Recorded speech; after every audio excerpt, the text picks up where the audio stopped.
All right. Today, we are going to talk a little bit about strategy and structures. This is for loan officers or people in the sales business, I guess, right? This can apply to any business, actually. I take that back. We're talking about loan officers, but this applies to any business out there. Pretty much. And for people not in that type of business or in a business, then it's good to know maybe how people might think or different structures or strategies or processes that you might want to be aware of how people work and what to expect. Yep. Give yourself some perspective. So Yeah. I love it. I love it. I love going over this part because to me it's exciting. It's fun. It gets me going. It's like trying to figure out math problems constantly. So figuring it out. So I've been on this new kick every day too for a few weeks now, 3 or 4 weeks maybe. And I spend a good hour every morning just looking at the same structures and strategies every day and then making little tweaks here and there if I need to, or adjustments. Fine tuning it. Yeah, exactly. Yep. So yeah, I mean, I'll start here because I got a couple that I thought they're kind of the way I think, and I think they're a good way of thinking. Again, these are strategies, right? And how you structure a business. It doesn't mean they're perfect. Nothing is ever perfect, but they're a roadmap, right? Having a structure, having a system in place is a way that you can, follow the road to get to the destination you want to get to. In-N-Out has a pretty good structure. They do. Okay. They have a great structure, actually.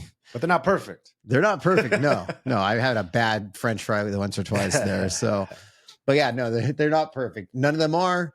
But like I said, if you can find what works for you in your business, I don't care if you're a one man or woman show or running a 1,000-person infrastructure, or it's for your personal life and how you think of the things you do throughout the day. Right. I think it applies to everything. So I'll say it again at the end because it was one of my last notes, but systems can be duplicated, right? Like a good system, whether it's a morning routine or a business, it can be fine-tuned and it can be duplicated, and people can't necessarily. People can be trained, systems can be perfected and duplicated, right? And I think I'll talk about that again at the end, because I think that's where a lot of people kind of get the wrong idea, or they think they have a system, but they don't, or they're filling their strategy with the wrong types. They're more winging it. And I think that's your point, is like, you have to develop these things to kind of give yourself a base, an outline, routine, because if you don't have that, you end up falling off, the wagon or the horse, and you're not going to carry through with your strategy. And it applies with diets, it applies with workouts, it applies with family, it applies with spirituality, it applies with personal growth. Yeah. And it applies obviously with your business, your career, your passion, your work, or whatever. Right. So the first one I like here that I try to follow, and it seems to be working pretty good, is I don't have a cool name for it, but I just call it the 20x5 rule right now, which is kind of figuring out how much you're going to profit from what you do. So when I look at the business, you break it down into categories, right? Like everything you do in life, you kind of chunk down and chunk down and chunk down, just like marketing or anything like that. It's a funnel, right? But it's also a funnel on what you expect. So I look at the 20x5, meaning that out of 100% of my profits from a business, I break it into 5 different sections that I would allocate 20% to, right? So 20% might be going into comps, commissions, whether it's me or other people, right? If it's just me, that's kind of what I would expect. 20% will go into marketing. 20% goes into licensing and taxes and trainings, right? 20% would go into production, and 20% would go into what did I say here? Got marketing, comps. 20% actually into profitability. And then profit. Right. So whether that's, again, it could be a big business where that can be broken into maybe 5% is actually owner pay, 50% is profit sharing.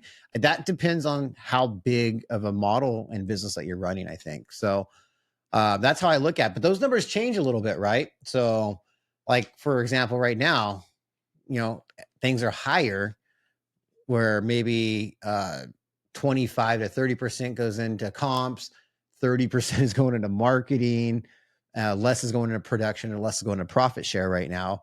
But as you grow, because you're constantly reinvesting back in the business, that's why you're only looking at 20% of profitability, which is partially owner's pay and partial back in the business, is that those will change, right? You want to kind of drive those down. Not that you want to cut pay for yourself or for others.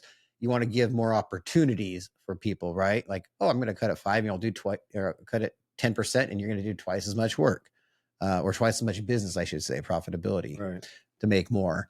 Or you do have to hire people in your system or your structure, or get new technologies, or prepare for failures, right?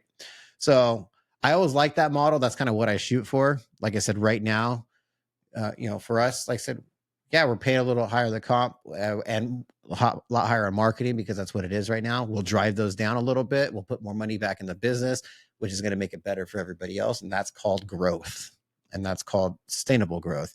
But where I see people screw that one up is where they think, oh, I sold a deal, or I just did this loan and I get all of the profit. And then they wonder the next month or the coming months why they can't have that same volume. Right, exactly. Because they didn't put anything back to the business. I Mhm. kind of look at, I will say it's like when you work at a restaurant and you get tips, and that is your money, right? And you spend it all, but then you don't get tips the next month because not enough people came in, and you're wondering why you're struggling. Right. Put that money back into it, like whether it's your business, big, small, personal, right? Even if I was doing my own little thing here, I'm going to put it back into my reserve account, because it's a roller coaster ride in sales, and it always will vary. You want to build reserves, right? And all that kind of stuff too. So Right. yeah, if you can, 20% commission, 20% into marketing, 20% into, like, licensing and taxes. That's a big one. Obviously, might be bigger at the end of the year. We'll see how it goes. 20% into profitability, and 20% into operations. And if you can kind of stay in that ballpark and keep that at that 100% mark, tweak them a little bit when you need to, then you could actually grow your business and grow the structure you're building. So so I mean, that can vary from person to person, business to business. That's yours. Maybe that's simple for you, and but the reason you do it is it keeps you on track with everything. Keeps you accountable with everything. Yeah, tells you what you need to fix. It's the roadmap, like we just talked about. Right. If you don't have that, you're kind of winging it. I mean, stuff can go bad real fast if you're stuff not. Does go bad really bad. Yeah. I mean, we've all seen like that restaurant we liked, and we're like, oh, why'd they close down? I love that place. Probably a bad business arrangement. Probably giving out too many free appetizers, or whatever it was. Yeah. I think we had a conversation. Oh, was that somebody we talked to a couple months ago? Or a while ago? That was like, we were wondering the same thing, or the owners were taking like way more, 50% of the profits, and just driving the business negative. So again, that happens all the time, but it's not the right way to do it. So it is winging it. Yeah. So I think that's a healthy way of regardless of your percentages, accountability and keeping track of those things keeps you on track for your business, for future growth and whatnot. So yeah. So if your business makes $10,000 a month, consider yourself making $2. Right. That's what you should really expect out of it. So yeah, no, I totally agree. Yeah, I mean, winging it's not going to work out. You said you fine tune things here and there, so that's got to be nothing's perfect. You always got to make little adjustments, keep it going. Repetition keeps it on track as well. So I mean, yeah, I totally agree. Yeah, I think it's important too. Like I said, you can learn from other people, but you have to find your style, your way of doing it. Right. So I think a lot of people, and this kind of separates people from independent entrepreneur mindset thinking to just employee thinking, which is, if I just need directions for somebody to tell me what to do, then I'm probably not thinking I shouldn't open that restaurant if I'm just waiting for somebody to tell me to do. That's where like franchises come in. They tell you what to do. Maybe that's if you want to open a business, or you have a business, and you want somebody to tell you what to do. Structure, strategies. That's what a franchise is. They take money from you because they provided you a structure. Right. This is how it works. This is how much goes to marketing. We're going to brand for you as well. We're going to do all this stuff for you, and you just run it. So that's another alternative, but that's a good point. Yeah. Yeah. So I think that's how you look at, like, how are you built, and does it work for you? And if it is your own business, then you can do it however you want. You can run into the ground. You make it as big as you want. You could do whatever you want, but you need to be successful, you need to find the right way. Right.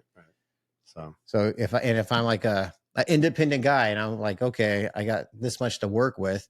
I'm going to break that up and see how much I need to put into certain buckets, if you will, Right. certain spots. So Yep. find the style that works for you, and keep making those tweaks and adjustments. That's something like I, look at it every day, especially if you're starting out in something, right? And even if it's, you're working somewhere else, or you are, like we say this all the time, we're in control of our own destiny and destination, I guess. But I'm going to look at what I do daily, right? Like, am I making enough calls? Am I talking to enough people? Am I doing enough of this? Because it's all going to come down to a certain goal of where I want to be. Right. And then that's going to bounce right back up to what I do to get there. Right. So those are the things that I can expect, what I'm getting out of it, what I'm putting into it, and what I get out of it. Yep. And Totally we talk agree. about that with the conversions, right? Like, Yeah. So yeah, accountability gives you your own structure on a smaller scale, not just business, but your own personal business, whatever you're trying to achieve and get to. So, right. Yeah, you can chunk it down to that. Yeah. Just your own individual goals and structures. So yeah, Yeah. definitely. So, Yeah. I think, if you are starting out, or you're trying to restart something in a different way of how you think and how you do business, make sure you set proper expectations with yourself and what you're projecting, and go worst case. It's great to be optimistic and have high goals. Have high goals at a worst case scenario kind of model, right? That's hard for people, I think. That is really hard. Yeah. Like I look at, because, say you're making $3,000 on an item that you do, just cut it down to 2, and then do 5 more items, and you can make the same profitability and as you're in your career or your business by doing that. But I think a lot of people are lazy. That's why people want stuff given to them. Right. That's why they want to go like push, like, well, if I could just do it here and do less. Doesn't work that way all the time. Like, very rarely. The only way I've gotten better from my couple decades is by making adjustments and obviously outworking people. Like, laziness is obviously, if you're a lazy person, you probably don't want to do any of this conversation, this podcast, this talk isn't even for you probably. So if you're just looking for the cheat code to get out of it, right? but yeah, no, I mean, you got to find, like I said, what works for you. You have to make sure you have the proper expectations. Yeah. But any thoughts? I know I've been talking like forever. No, I'm totally with you. Yeah, the structure, have the right talks, have the right expectations. Accountability is part of that with everything that you're building in your structure, and it should all follow up and obviously fine tune and make little adjustments as you go to make things better. I mean, that's the process and goal. So yeah, if you don't have that, I think you're dead in the water. I mean, yeah, you might get lucky as, like you said, a YouTuber that makes a funny video and becomes, whatever, and is successful that way. But as far as your average business, you're not going to be successful just winging it. So yeah. And it's never what people see on the outside. And if you are on social media, you probably see these memes all the time. If you're in this category and the algorithm knows that you're wanting to do something like that or interested in that kind of stuff, very few, if I don't know anybody who's like made it a successful business in less than 2 years. Like, nobody, no matter even if their social media is like, I just started. Right. Like, you were digging into it, or you were researching it, or whatever in the case. So one of the another, I got my notes here. One of the other strategies I am trying to create is my later method. Later, bro, later. But it is so the later method, and I made a video about this. Obviously, you didn't watch it. Oh yeah, but it was probably pretty bad. So I'm glad you didn't watch it.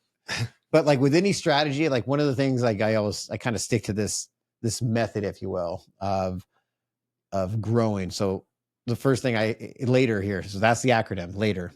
L is for learn. We got to learn whatever we're doing, whatever it is you want to do, whether it's in marketing or hiring or ops or whatever it is, you have to learn it. You don't just jump into it.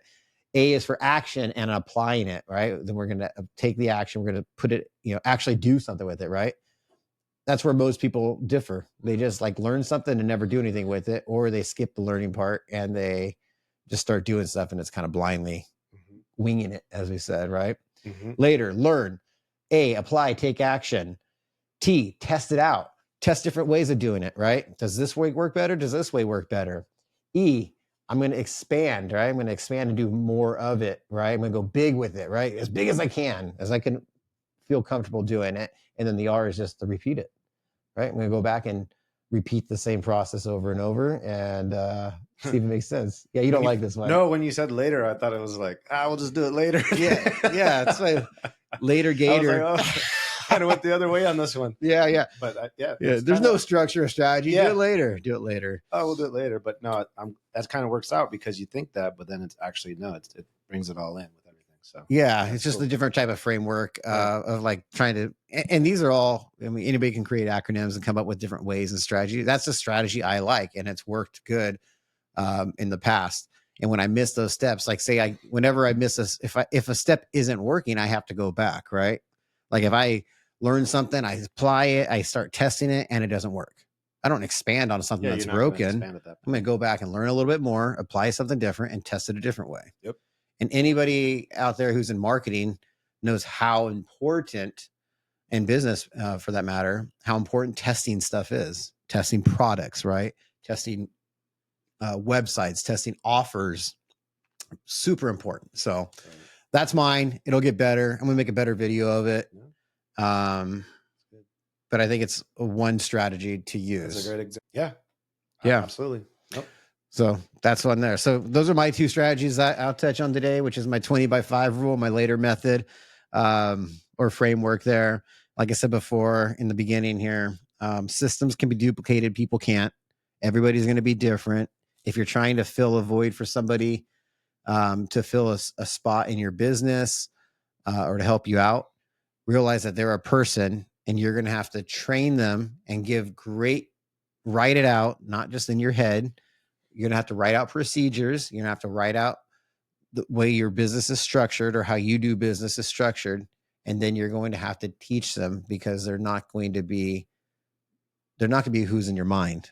They're not you. You want to try and teach them to be like you maybe, but they're not going to be you. So like I said, the system itself, though, that can be duplicated. Right. That's why you write it out. That's why you have an operating procedure. So when I'm like, hey, John, I'm doing 15 deals on my own right now, and I need help. Here's how I do it. Let me show you the strategy and how I structure the process that I've already laid out and written down here. Just like the franchise, when you give them the $1 million to buy into a franchise and they give you all of this book of how you're supposed to do everything, right. They're trying to mimic and perfect that system that they already have, or you're trying to perfect somebody else's system, right? And which requires training. So that's my thought. No, I agree. So yeah, don't start a business. Don't wing it, as you say. I had another one here. I was going to go, I think this is a whole nother conversation now, like how a loan officer operates within their day, but we'll say that for a different conversation because we can go a good 10 or 15 minutes on that easy. For sure. And explain that to people. So consumers also know what to expect when they're talking to a loan officer, or I should say a high producing or a good loan officer. Yeah, I like that. Okay. Let's do that. So, all right. So hopefully that helps. Again, if you're building something, don't wing it. Make a plan, strategize, test things out. Every dollar you earn in a business is not yours in your pocket. Invest as much as you possibly can back into your business and grow until you can reap the benefits. And that's it. Stop winging it. Stop winging it. Structure. Stop relying on luck. Luck does play a part, I think, in all businesses a little bit, but don't rely on luck. Right. Let luck be the bonus. There you go. Awesome, guys. All right. Like, subscribe. Thank you.